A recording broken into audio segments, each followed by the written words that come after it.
सवाल किया है गमशाद अली नेमती। वो तो चए त नमाज जनाजा में अलहम्दो पढ़ी सघिजे थो। बिस्मिल्लाहिर्रहमानिर्रहीम।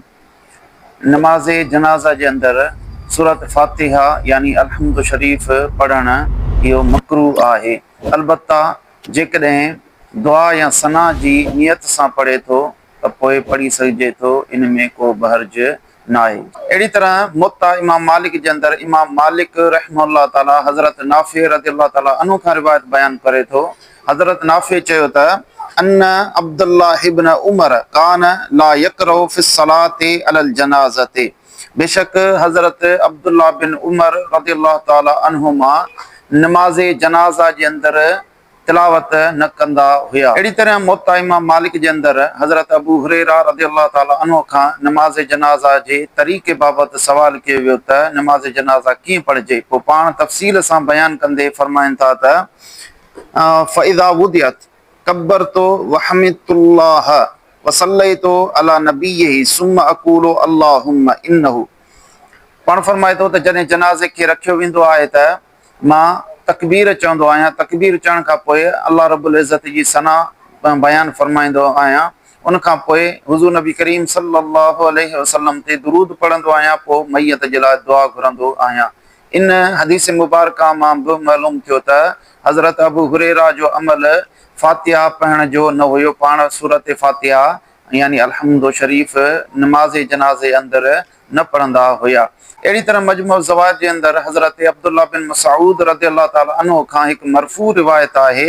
उन में आहे त लम वक़्त लना फ़िस सलाति अलल मय्यति क़िराअतुन वला क़ौलुन। नमाज जनाज़ा जे अंदर असां जे लाइ क़िराअत करण ऐं का बि दुआ मुक़र्रर नाहे कई वई। इन मां बि मालूम थियो त सूरत फातिहा पढ़ण जनाज़े जे अंदर वाजिब या ज़रूरी नाहे। अलबत्ता नमाज जनाज़ा में सूरत फातिहा दुआ जी नियत सां पढ़ी सघिजे थी। जीअं अल इख्तियार ल तहलील मुख्तार जे अंदर आहे त वलो कर अल फातिहत बिनियत दुआए ला बअस बिही व अम्मा बिनियत तिलावत मकरूहुन। पाण फरमाए थो त जेकॾहिं कंहिं नमाज जनाज़ा जे अंदर सूरत फातिहा दुआ जी नियत सां पढ़ी आहे त पढ़ी सघिजे थो, इन में को बहर्ज नाहे। पर जेकॾहिं तिलावत जी नियत सां पढ़ियाई त पोइ ईअं करणु मकरूह आहे। ॿई ॻाल्हि इहा त बज़ हज़रात जो इहो ख़्यालु आहे त सूरत फातिहा जनाज़े जे अंदरि पढ़णु वाजिब आहे ऐं उहे बुखारी शरीफ़ जी हिन हदीस मुबारका मां दलील वठनि था।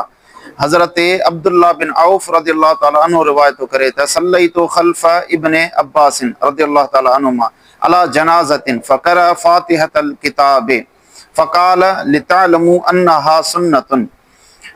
हज़रत अब्दुल्लाह बिन औफ रज़ियल्लाहु ताला अन्हु रिवायत करे त ऐं हज़रत अब्दुल्लाह बिन अब्बास रज़ियल्लाहु ताला अन्हुमा जे पुठियां नमाज जनाज़ा पढ़ी। पोइ पाण नमाज जनाज़ा जे अंदरि सूरत फातिहा पढ़ियाऊं ऐं पाण फरमायूं त ॼाणियो त इहो सुन्नत आहे।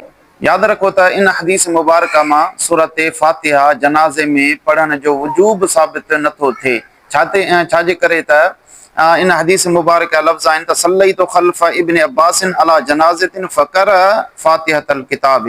इन हदीस मुबारक में आहे त फ़क़रा फ़ातिहतल किताब यानी पोइ फातिहा पढ़ियाऊं। इन मां इहो मालूम थिए थो त थी सघे थो त हज़रत अब्दुल्लाह बिन अब्बास नमाज जनाज़ा पढ़ी हुजे ऐं उन जे फारिग थियण खां पोइ सूरत फातिहा यानी कुल जेके मैयत खे पढ़बा आहिनि उहे पढ़िया वञे। छो जो फा तक़ीब जे लाइ ईंदी आहे, यानी इहो नमाज़ जनाज़ा खां बाद जो बि अमल थी सघे थो। ऐं ॿिए नंबर ते इन जे अंदरि सराहत आयल न आहे त सूरत फातिहा पहिरीं तकबीर खां पोइ पढ़ियईं या ॿी तकबीर खां पोइ पढ़ियईं या टी तकबीर खां पोइ पढ़ियईं। ऐं इन में इहो बि साबित न आहे त तिलावत जी नियत सां पढ़ियईं या सना जी नियत सां पढ़ियाई। ऐं अॻियां पाण फरमाए थो त इहा सुन्नत आहे। इहो इन जे करे पाण फरमायईं त उन वक़्तु साहबा खे अजब लॻो त नमाज़ जनाज़ा जे अंदरि सूरत फातिहा पढ़े थो। इन मां बि मालूम थिए थो साहबा इकराम जो इहो अमल न हो। इन जे करे हज़रत अब्दुल्लाह बिन अब्बास खे इहा वज़ाहत ॾियणी पई। ऐं इन में इहो बि साबित नथो थिए त इहा तरीक़ो नबी करीम सल्लल्लाहु अलैहि वसल्लम जो आहे। छो त इन में हुज़ूर जो ज़िक्र थियल न आहे, सिर्फ़ु इहे लफ़्ज़ आहिनि त इन्नहा सुन्नतुन। इन करे इहो साबित नथो थिए त इहो महबूबन करीमन सल्लल्लाहु अलैहि वसल्लम जो तरीक़ो आहे। अलबत्ता ख़ुलासा कलाम इहो आहे त इन हदीस मुबारका मां जेकॾहिं को दलील वठे थो सूरत फातिहा पढ़ण जो जनाज़े जे अंदरि त वठी सघे थो। असांजो बि इहो ई नज़रियो आहे त सूरत फातिहा पढ़ी सघिजे थी, पर सना जी नियत सां, तिलावत जी नियत सां नथी पढ़ी सघिजे, छो त इन ते सराहत अहादीस मुबारका जी मौजूद आहे त नमाज़ जनाज़ा जे अंदरि का बि तिलावत नाहे। अल्लाहु आलम बिस्सवाब।